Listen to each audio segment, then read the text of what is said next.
स्वर्गद्वार रे घिओ जोगाथिबा संस्था नारे आम आदमी पार्टी अभियोग करने पर तेजिबार लगी बद एने प्रतिक्रिया देइछंती पुरी जिला गोप ब्लॉक श्री जगन्नाथ महिला महासंघर सभापति मीनाक्षी पृष्टि से कहते जो सब घिओ स्वर्गद्वार को जोगाण करा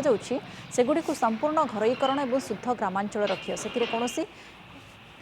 बैच नंबर उत्पादन किंबा एक्सपायरी दिन लिखिबार आवश्यकता नहीं। सेपटे मीनाक्षी पृष्टि स्पष्टीकरण को हास्यास्पद बोली कही आप घिओ पैकिंग उपरे ओरमास और एफएसएसआई टैग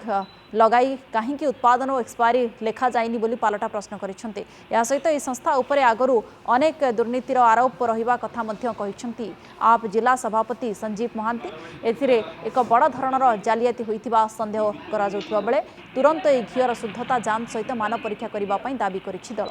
जे गाँ गहलीर घिओ साथी बैच नंबर बा मैन्युफैक्चरिंग डेट बा एक्सपायर डेट सेटा केबे हब ना हेनी जेते दिन घिओ रहिबो तार सेते औषधीय गुण बढ़िबो। तेणुक यहीटा जो बंधु मध्य आमर ए विरुद्ध आम विरुद्ध एटा फेसबुक रे छाड़ी आलोचना करा भित्तिहीन सेही कंपनी रु सेही जगह रु तमर जो घिओटी जो सप्लाई करी जोटे तमे बिकुच गोकुल घिओ तार तो बैच नंबर अच्छी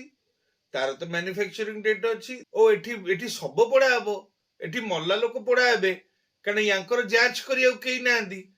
तेणु करी से पछे धार्मिक मान्यता पछे जाऊ पछे चुली की किंतु पैसा रोजगार मोर दरकार।